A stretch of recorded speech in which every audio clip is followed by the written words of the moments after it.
Justice doesn't send warning messages. It just arrives right on time. That single sentence alone should make the enemy uneasy because it points straight at the truth and doesn't blink. While someone was busy smiling, scheming and assuming they had control, the universe was already moving pieces behind the curtain. Not slowly, not emotionally, precisely. The moment they thought they were untouchable was exactly when the clock started ticking against them. Think of it this way. Someone spends weeks building a trap in the dark, measuring every step, convinced the other person will walk right into it. But they forget one thing: traps don't care who set them. Once the mechanism is armed, it only responds to pressure. And 3 hours ago, the wrong foot stepped down hard. Here's the fact that should straighten your spine. Psychological studies show that people obsessed with controlling others almost always underestimate timing. They think power is about planning, when in reality, power is about alignment. When you're aligned, you don't chase justice. It arrives without asking permission. And when it does, it's swift, silent, and deeply personal. Chosen One, before we go further, pause with me for a second. If this message hits a little too close, if it seems to confirm things you already sensed but couldn't prove, take a moment to acknowledge it. And thank you, Chosen One, for being here. Don't forget to support this message by simply hitting like and subscribe, not for vanity, but to help spread it to more souls standing on the edge of clarity. It's up to all of us to pass on what awakens people. Thank you for being part of this mission. You're not random. You're part of a greater force. Now back to what matters, because this isn't hype and it's not fantasy. It's about timing, consequences, and why the universe never misses. Chosen One, open your eyes. Something shifted recently, and you've felt it even if you couldn't put words to it. Conversations started going quiet. The energy changed. Certain people suddenly vanished or began acting strangely. That wasn't coincidence. That was the moment the pressure reversed direction. The same force meant to break you quietly redirected itself. What you're hearing right now isn't just a story or symbolic rhetoric. It's a pattern repeating across lives, industries, families, and relationships. When someone spends too much time trying to manipulate outcomes instead of improving themselves, they eventually collide with their own actions. And when that collision hits, it's rarely loud. It's internal, sudden, disorienting. About 3 hours ago, someone connected to your struggle experienced a brutal unraveling. Not necessarily dramatic on the outside, but intense within. The kind of moment where the body feels off, the mind races and panic sets in without clear cause. Science calls it stress overload. Psychology calls it cognitive breakdown. The universe calls it balance restoration. It wasn't random illness. It wasn't bad luck. It was the moment the weight of their own intent finally landed on them. Everything they tried to send your way, fear, confusion, doubt, delay, bounced back and demanded a receipt. Here's something fascinating. Neuroscience confirms that sustained malicious intent keeps the human nervous system in constant fight mode. Over time, the body can't distinguish external threats from self-created ones. Stress turns inward. Sleep fractures, breathing shifts. The heart falters. The body keeps score even when the mouth stays silent. They thought they were the hunter, calm, cunning, and control. But what they didn't understand is that you were never the prey. You were the mirror. Every move they made revealed more about them than about you. Every lie sharpened the blade. That would eventually cut their own hand. Chosen One, you didn't need to fight back. That's the part that confuses people. You didn't expose them loudly. You didn't play dirty. You didn't retaliate. You stayed in your lane. You kept your focus and let time do what it always does. Time doesn't rush, but it never forgets. The universe doesn't protect by blocking every attack. Sometimes it protects by letting people overplay their hand, letting them talk too much, push too far, assume too much. And when the balance tips, it doesn't apologize. If you're wondering why this is happening now, it's because cycles don't close until lessons are clear. You've reached a point where you stopped questioning your worth. You stopped shrinking to keep others comfortable. That inner shift is stronger than any argument. Once it happened, the situation couldn't continue the same way. And here's the part that truly matters. This justice wasn't about revenge. It wasn't about punishment. It was about removal, withdrawing influence, access, the false sense of control someone had over your path. That's why it feels sudden. That's why it feels final. Chosen One, you were watched not to be trapped, but to be tested, to see if you'd break, beg, or become bitter. Instead, you became still, and stillness is dangerous to anyone who thrives on chaos. What's unfolding now is the universe correcting an imbalance quietly, firmly, without drama. And while they're busy trying to figure out what went wrong, you're being moved forward without resistance. So, Chosen One, before we dive deeper, pause here with me. If you're still listening, it's not by accident. Messages like this don't hold random people. They hold those who've already sensed the shift before words confirmed it. And if the title drew you in, it's because part of you already knew something had flipped, that justice didn't just move, it landed. Do this for yourself. Let the algorithm know this message matters. Hit like, subscribe, any button that keeps this conversation alive. Not for numbers, but so it reaches others standing exactly where you once stood. Leave a simple comment below. Just write, "I am protected," not as magic or superstition, but as a signal that you're locked in and paying attention. It tells the universe, and honestly, your own mind, that you're safeguarded and ready. You have the strength to see things clearly instead of guessing in the dark. And if you truly feel the weight and clarity of what's shared here, consider supporting the work behind it. These messages don't appear from nowhere. Even the smallest support keeps this mission moving and brings truth to those who need it most. Now take a breath, Chosen One, because from here we break it down step by step. And if you're truly meant to hear this, you'll feel the pull to stay until the very end.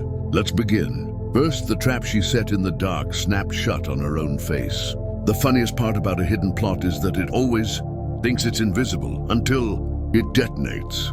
Chosen One, this is where things stop being vague and start getting uncomfortable for the enemy, because nothing done behind your back stayed hidden.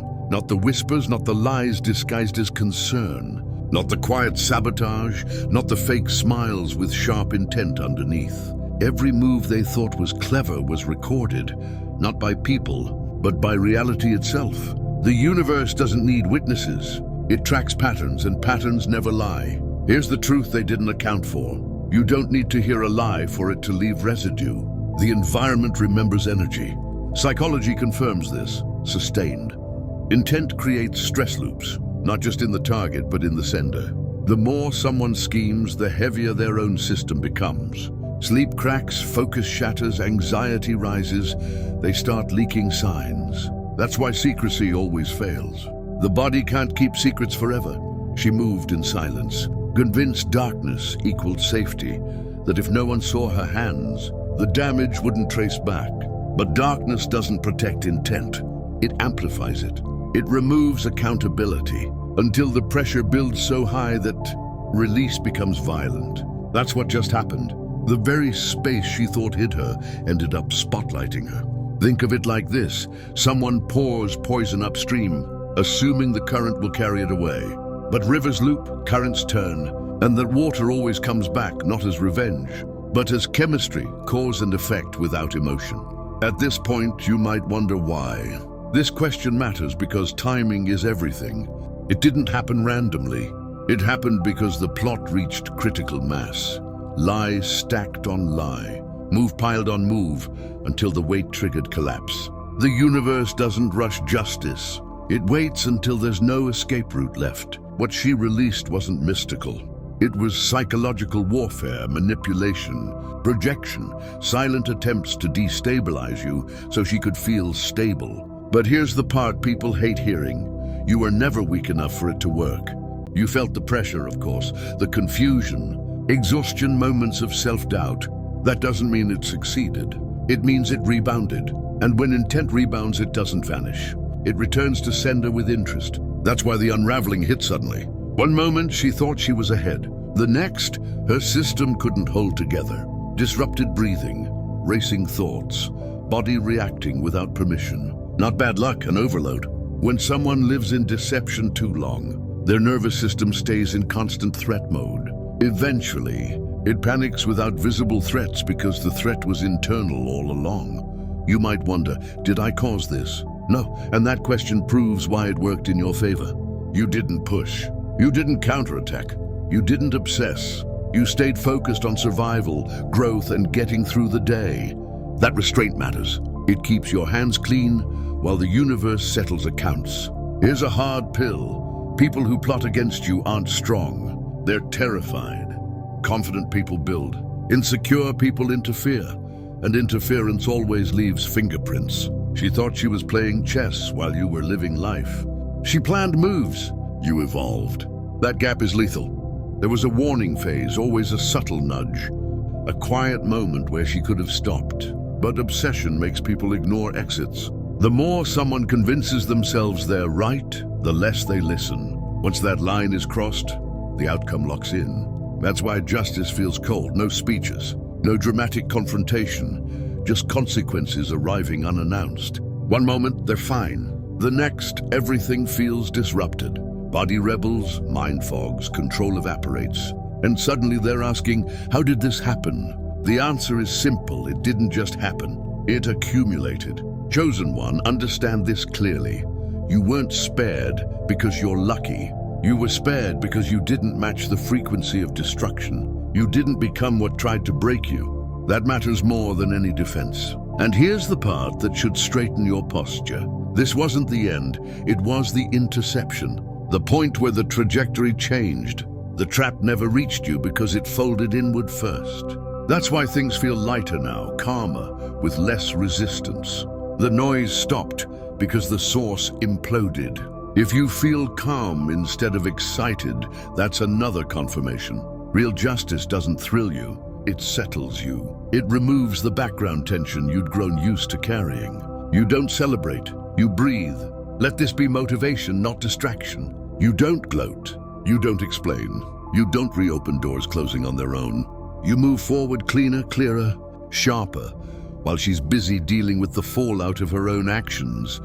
You're repositioned without obstacles. Not the plot failed, not because you fought it, but because it was never built on truth. And anything built on lies collapses under its own weight. Second, she didn't fall all at once. She walked into it smiling. People don't arrive in darkness by accident. They get there one excuse at a time. Chosen one. This part matters because enemies love pretending their collapse was sudden. Bad day, bad luck, wrong place, wrong time. That story is comforting but false. What happened to her didn't start with consequences. It started with permission. The permission she gave herself to cross quiet lines. Justify thoughts she should have stopped.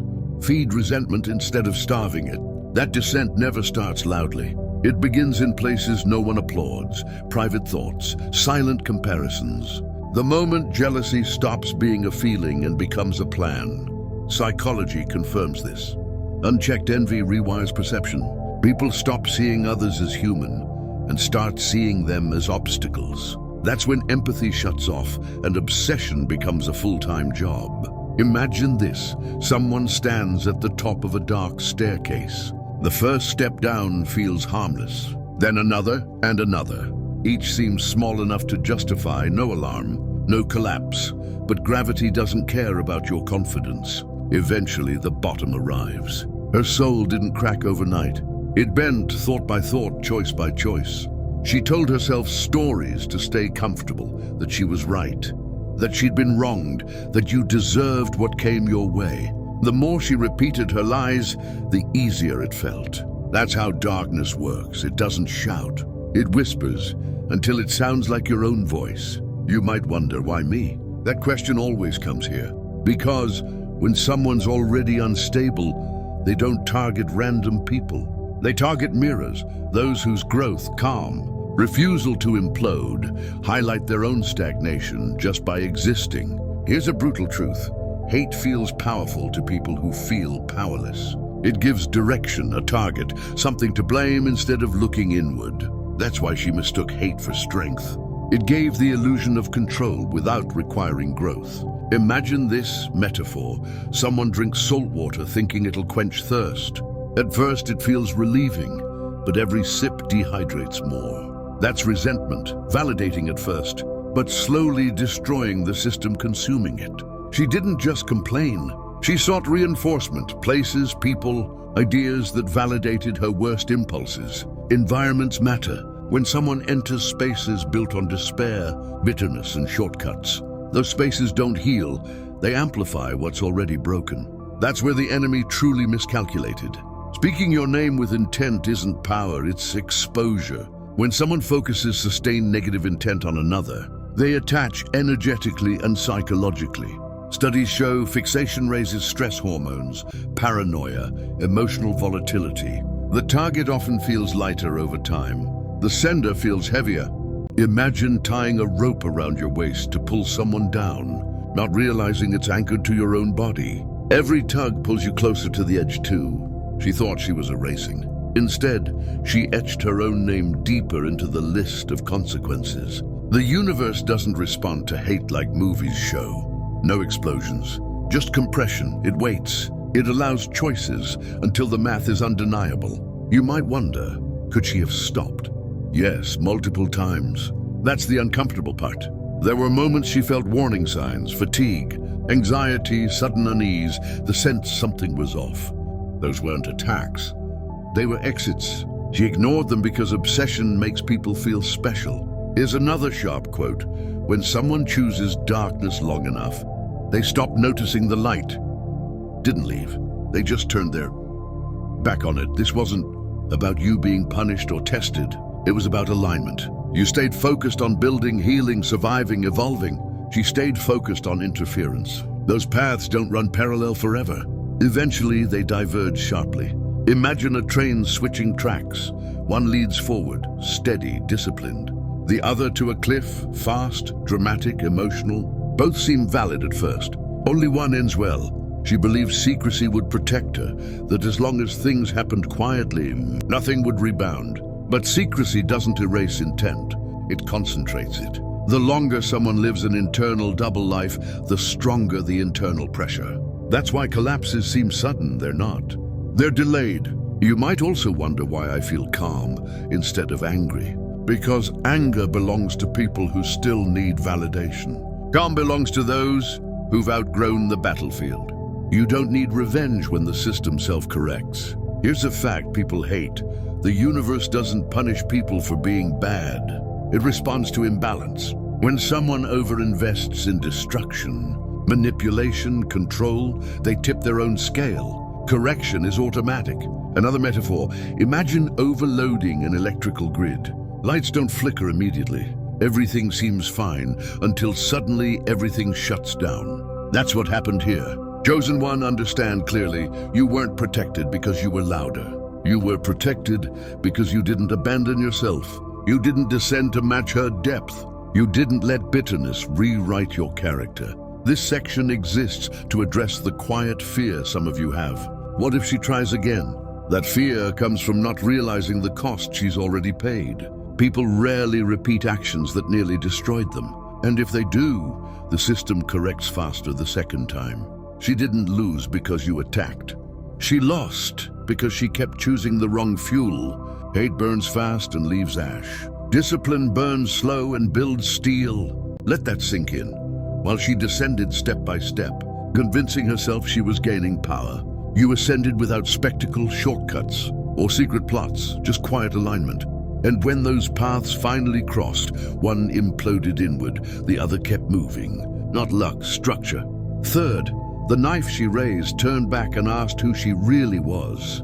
The moment you use a weapon to control someone, it stops being a weapon and becomes a mirror, chosen one. That's where her illusion finally shattered. She didn't gain power.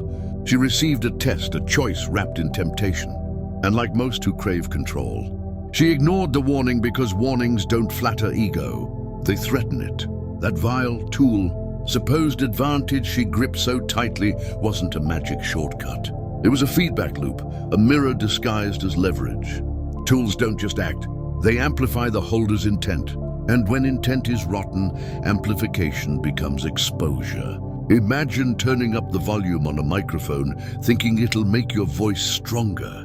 But the room is full of static. The louder you go, the worse it sounds. That's what happened. She thought escalation meant elevation. In reality, it just made her inner noise impossible to ignore. Here's a fact people hate admitting. Control tactics don't empower the user, they drain them. Psychology shows manipulation-obsessed people experience faster emotional burnout. Paranoia, loss of self-trust. The mind starts self-monitoring. Body stays tense, sleep vanishes. Power becomes performance instead of state. She believed the tool would lift her above you. Instead, it forced her to face herself unfiltered.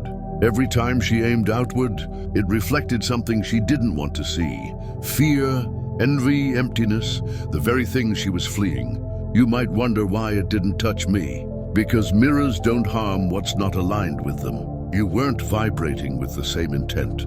You weren't reaching for control. You were focused on survival, growth, staying sane. That difference matters more than any shield. Another way to see it. Imagine pouring gasoline on a fire you think belongs to someone else, only to realize it's in your own house. You didn't need to strike the match. She did it herself. Here's the punch she never saw coming. Tools don't choose sides. Neither does the universe. It simply responds to consistency. When someone tries to bend reality instead of aligning with it, reality bends them back. That's why the erosion felt slow at first, then sudden, then overwhelming. Mirrors don't shatter instantly. They crack quietly until one day, the reflection is all you can see. Chosen one, take this as confirmation. You weren't protected by luck. You were protected by not becoming. What tried to use you, and that restraint turned her weapon into her confession. Fourth, reality doesn't negotiate. It collects. You're not punished for what you do. You're shaped by it. Chosen one, this is where fantasy ends and mechanics begin. There are built-in rules in reality that don't care about bitterness, intent, or how justified someone feels. You don't get to bargain with outcomes just because you're emotional. You don't get exceptions because you feel wronged. Systems don't bend, they respond. Here's the part people avoid. Consequences aren't dramatic, they're precise. Whatever someone invests energy into, especially privately, builds momentum. Repeated thoughts become habits. Habits harden into patterns. Patterns turn into environments, and environments eventually turn inward. Not morality, behavioral physics. Imagine planting thorns and being shocked. When your hands bleed every time you reach. That's what happened here. She assumed manipulation meant mastery. She thought she could stir forces she didn't understand and walk away intact. But reality doesn't work like a remote. It works like a boomerang. Another view, imagine shaking a soda can violently, then setting it down calmly, pretending nothing happened. The explosion doesn't come immediately, it waits. Pressure builds quietly, and when it releases, it seems sudden to anyone who ignored the shake. She believed she could influence outcomes without being affected by them. That belief alone sealed the result. The moment someone tries to bend the system instead of aligning with it, stress roots internally. Anxiety rises, focus collapses, body malfunctions under invisible pressure. Here's a psychology-backed fact. Chronic deception and manipulation elevate long-term cortisol levels. That hormone erodes clarity, sleep, digestion, emotional regulation. In simple terms, the chaos she aimed outward began assembling inside her. You might wonder why it feels so final. Because thresholds exist. Once enough weight is added, reversal becomes impossible, not because the universe is cruel, but because systems protect balance, not comfort. Another locking quote, reality doesn't seek revenge. It restores equilibrium. Chosen one, notice what didn't happen. You didn't have to expose her. Confront her, prove your innocence. That's how you know it wasn't personal, it was structural. Imagine an overloaded bridge. It doesn't collapse because it hates traffic. It collapses because math demands it. That's the truth here. What she sent didn't miss. It took root. And once rooted, it couldn't be recalled. This isn't a cautionary tale, it's confirmation. You didn't lose control. You never needed it. The system already handled what was never in your hands. And once reality collects, it doesn't issue refunds. Fifth, the snapback moment they never saw coming. The most dangerous time for a trap is when the target doesn't even notice it existed.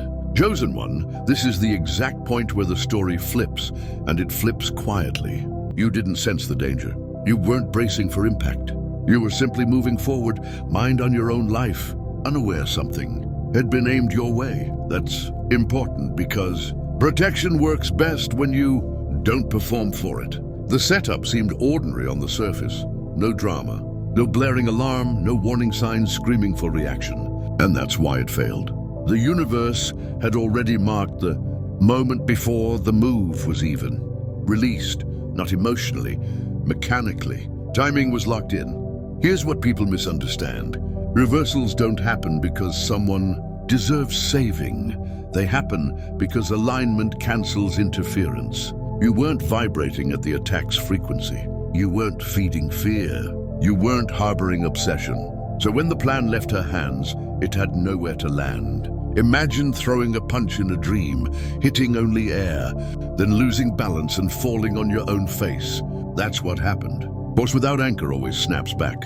Another view, think of trying to pour poison into a sealed container. The liquid doesn't vanish. It spills on the hands holding it. The container didn't fight, it was simply closed. You might wonder why it reversed instead of just disappearing. Because energy doesn't vanish, it redirects. Psychology shows suppressed aggression often rebounds inward as anxiety, panic, physical stress. What was aimed outward detonated internally instead. Here's a clean truth. You neutralized nothing. You blocked nothing. You didn't even know you were targeted. That makes it harder. The universe handled it without needing your awareness. Not luck, isolation. Another quote to let it sink in. You don't win by fighting back. You win by being untouchable. The moment she released, her plan was the same moment resistance appeared, not as confrontation, but containment, a hard stop she couldn't see or bypass. The pressure had to go somewhere, and it wasn't allowed near you. If you're wondering why you feel lighter now, there's your answer. Background interference was cut. The noise source shut off, calm returned, not because the world changed, but because access was revoked. The reversal wasn't dramatic, it was final. And the scariest part for the enemy, you kept walking forward without ever knowing how close she thought she was. That's true protection. Sixth, when the mask slipped, everything underneath panicked. Borrowed confidence from deception always expires without notice. Chosen one, this is the phase no one glamorizes because it's ugly, disorienting, impossible to hide. That's where her borrowed strength evaporated, not slowly, not gracefully. One day she felt in control, sharp, ahead of the game. The next, fear crept in and refused to leave. That's what happens when power isn't real. It can't survive pressure. Here's the truth. When someone builds their sense of strength on manipulation, it only works while the environment cooperates. The moment reality pushes back even slightly, everything collapses at once. Her confidence wasn't confidence, it was tension, and tension always snaps. Imagine holding a heavy weight with locked arms, pretending it's easy. For a while it works. People even believe you. Then muscles tremble. Then they give. Suddenly everyone sees the strain you were hiding. That's exactly what happened. Fear didn't just appear, it replaced her entire operating system. Decisions turned sloppy, emotional reactions flared, stories stopped aligning. Psychology calls this cognitive dissonance, when someone can't reconcile who they think they are with what's actually happening. The mind fractures under stress. Confusion becomes permanent. You might wonder why she started blaming everyone, because blame is the last refuge of a crumbling identity. Accepting responsibility would mean admitting the foundation was rotten. That's too painful for most, so they scatter guilt hoping it sticks elsewhere. Another metaphor, imagine a cracking dam under rising water. Instead of fixing the crack, the operator yells at the river. That's blame, loud, pointless, useless against pressure. Here's a hard fact. Studies show when people lose perceived control, their behavior becomes more erratic, defensive, self-exposing. They talk too much, react too fast, make mistakes they never would have before. Exposure isn't forced, it leaks. She never realized the real line she crossed wasn't about you. It was about trying to bend reality to feed ego instead of adjusting herself. Systems don't tolerate that long term, not from morality, from necessity. Here's the punch quote to lock it. You can disrespect reality for a while. You just can't outrun the bill. Chosen one, notice something key. You didn't need to expose her. Her behavior did it alone. When pressure rises, truth always surfaces. This collapse wasn't loud revenge. It was quiet revelation. And once someone is exposed to themselves, there's no returning to pretense. 7th, they didn't come for you by accident. You disrupted their lie just by existing. Nothing triggers insecure people faster than someone calm without permission. Chosen one, let's clean this up properly, because this question always arises here. Why you? Why were you targeted when you were just trying to live your life? Mind your business, stay sane. The answer isn't mystical or flattering, it's structural. Your presence disrupts unstable systems. You don't need to be loud. You don't need to flex. You don't even need public success. Your peace alone offends those surviving on chaos. Your clarity exposes confusion without a word. Your consistency highlights their instability. That contrast feels like an attack to someone already cracked inside. Imagine a smoke-filled room where everyone coughs but pretends it's normal. Then someone opens a window. The smoke doesn't blame the fire, it blames the window. That's you. You didn't create the mess. You just let in air. Here's a hard-backed fact. Psychology confirms people with unresolved internal conflict often externalize blame onto the nearest stable target, not the strongest, the clearest. Because clarity feels like judgment when you're hiding from yourself. You might ask, did I provoke this? No, you revealed it. And those are very different things. You didn't threaten her life. You threatened her narrative. And narratives are everything to people who can't face reality. Another metaphor. Imagine a counterfeit bill passing unnoticed through a crowd until it hits a scanner. The scanner didn't attack the bill, it just told the truth. And truth ends games fast. Every plan aimed at you was already flawed because it assumed you were the problem. You weren't. The imbalance was internal. That's why nothing stuck. The universe doesn't support misaligned intent. It records, measures, then quietly redirects it where it belongs. Here's the settling quote: "You're not targeted because you're weak. You're targeted because you're undeniable." You weren't walking alone through this, even when it felt isolating, not because someone swooped in dramatically, but because the system itself favors coherence. When you stay grounded, honest, moving forward, interference has nowhere to attach. You didn't dodge the shadow by fighting it. You outgrew the room it needed to survive. And here's the final truth they hate. No amount of plotting outweighs alignment. No shadow outweighs structure. When someone moves against reality itself, reality doesn't argue. It simply revokes their access to you. 8th, truth didn't kick down the door. It stood up and let itself be seen. It wasn't payback. It was truth finally tired of hiding. Chosen one, this moment is where most people misunderstand what they see. They want to call it vengeance because vengeance feels emotional, loud, human. But it wasn't. It was truth emerging on its own schedule. No anger, no chase, no scorekeeping. Just reality lifting the curtain and letting things be seen exactly as they are. Nothing was taken from her. Nothing stolen. She drank from the cup she filled herself. The cup didn't show your fall because your fall was never in it. What it reflected back was her own heart. Unfiltered, unprotected, undeniable. She targeted what was stable, grounded, isolated, not because it was weak, but because it reminded her of what she refused to become. That attempt didn't hurt you. It exposed the fracture in her. Chosen one, let this land clearly. You weren't protected because someone fought for you. You were protected because you stayed aligned. And alignment is the one thing sabotage can't touch.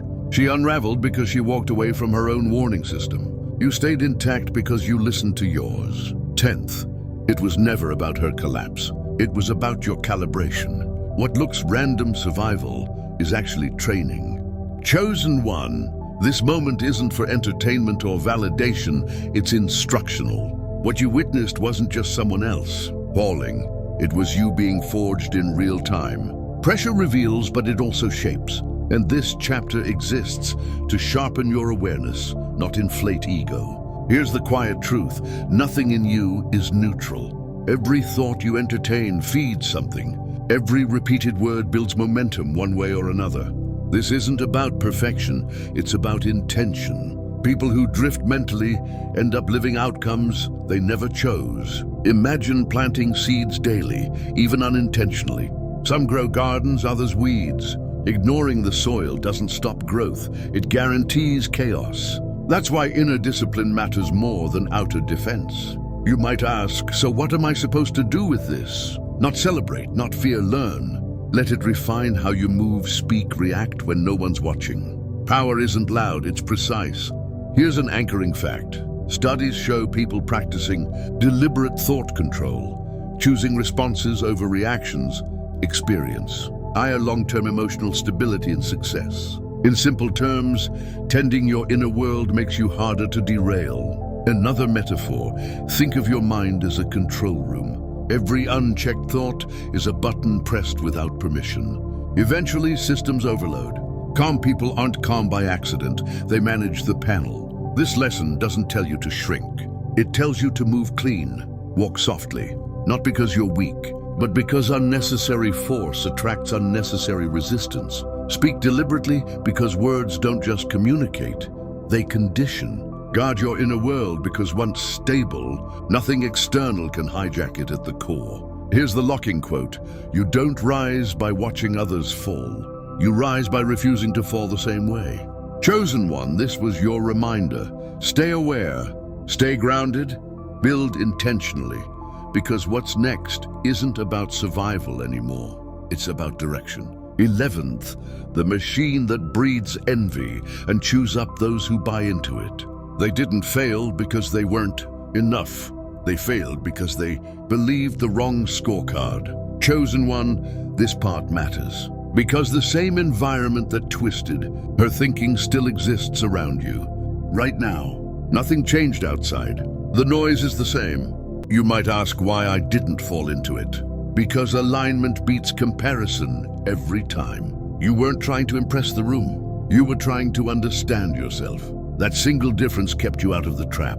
Another metaphor, imagine building a house using someone else's blueprint without knowing the terrain. It looks good on paper, then the foundation cracks. That's borrowed identity, it never holds. She chased approval instead of alignment.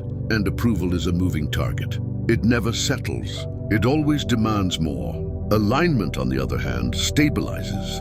It doesn't care who's watching. Here's the quote to lock this lesson. When you stop auditioning for the world, you stop losing to it. Chosen one, let this anchor you. You're not here to perform. You're not here to compete for oxygen. You're here to move in your own lane with clarity and restraint. Your worth isn't up for debate, comparison, or negotiation. The world will keep feeding envy. It's their business model. Yours is alignment. And alignment makes you untouchable by systems designed to keep people insecure. Step off the treadmill. Walk on your own ground. 12th, stay awake. This is where most people fall back asleep. You don't lose when others attack you. You lose when you forget who you are. Chosen one, this is the final sharpening of the lens. This isn't hype or poetry, it's instruction. You're not a random chain of accidents, bad days, and lucky escapes. You're a sequence, a pattern, a story still being written in real time by the choices you make when no one's watching. Walking awake means you stop drifting. You stop reacting on autopilot. You stop letting others' bitterness decide your next move. Most people don't collapse from enemies. They collapse because they fall asleep in their own lives. Here's the choice before you, and it's simpler than people want to admit. Choose clarity over resentment, calm over pride, alignment over reaction. Every time you choose reaction, you hand over control. Every time you choose alignment, you reclaim it quietly. Imagine two people hit by the same pressure. One thrashes, panics, burns energy, proving something. The other adjusts posture, breathes, keeps moving. Same storm, different outcomes. Awareness makes the difference. You might think, what if I'm wrong? You will be. Awareness isn't perfection, it's correction. It means catching yourself before resentment hardens, before pride blinds, before anger hijacks the wheel. Here's an anchoring fact. Neuroscience shows people practicing conscious response over reflexive reaction rewire their brains for long-term stability. In simple terms, staying awake makes you harder to derail. Another metaphor. Imagine driving at night with headlights on versus off. The road doesn't change. Your ability to navigate does. Awareness doesn't remove obstacles. It keeps you from crashing into them. Here's the quote sealing this section. Protection isn't about being flawless. It's about staying aligned. Nothing aimed at you can thrive when it has nowhere to land. Not because you're untouchable, but because you're grounded. Interference needs chaos to stick. When you move clean, it slides right off. Chosen One, your story isn't finished. It's unfolding. The pages are still being written through your decisions, your restraint, your discipline, and your refusal to become what tried to break you. Stay awake, stay aligned, and keep moving forward with intention. Yeah,